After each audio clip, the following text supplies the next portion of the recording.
శివలింగం అంటే కింద పానవట్టం అంతా అమ్మవారు, లింగం ఈశ్వరుడు.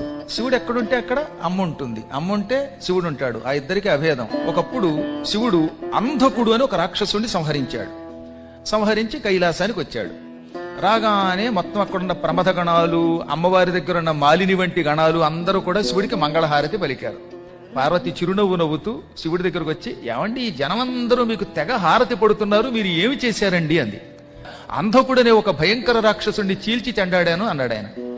వాణ్ణి చంపే ముందు ఏం చేశారండి అన్నది ఆవిడ. ఓహో, వాణ్ణి కాలుతో తొక్కి చంపారు. ఏ కాలు? ఎడంకాలు. ఎడంకాలు ఎవరిదండి అంది ఆవిడ. అర్ధనారీశ్వరుడు కదా శివుడు, ఎడమకాలు ఎవరిది? అమ్మవారిది. ఎడంకాలుతో తొక్కి చంపారా, ఆ కాలు ఎవరిది అనగానే ఆయన ఒక క్షణం ఆగి చిరునవ్వు నవ్వి, ఎడంకాలు ఎవరిది? నీదే, నువ్వే కదా అన్నట్ట. మరి తొక్కి చంపింది నేనైతే ఈ వెర్రి జనం అంతా మీకు మంగళహారతి పడతారు ఏమిటండి అంది ఆవిడ. నేనేదో పుణ్యం చేసుకున్నాను, చంపేది నువ్వైనా, పనులు చేసేది నువ్వైనా, వంట చేసి పెట్టేది నువ్వైనా, పులిహోర పెట్టేది నువ్వైనా, కీర్తి నాకు వస్తుంది అన్నాడు. పుణ్యై, పుణ్యముల చేత యశః కీర్తి లభ్యతే వస్తుంది. ఎప్పుడో పుణ్యం చేసుకోబట్టి ఒక గొప్ప ఆవిడ పక్కన చేరితే ఆవిడ వల్ల ఆయనకి కీర్తి వస్తుంది అనమాట. కాబట్టి పక్కనున్న కీర్తి అంతా అమ్మవారి.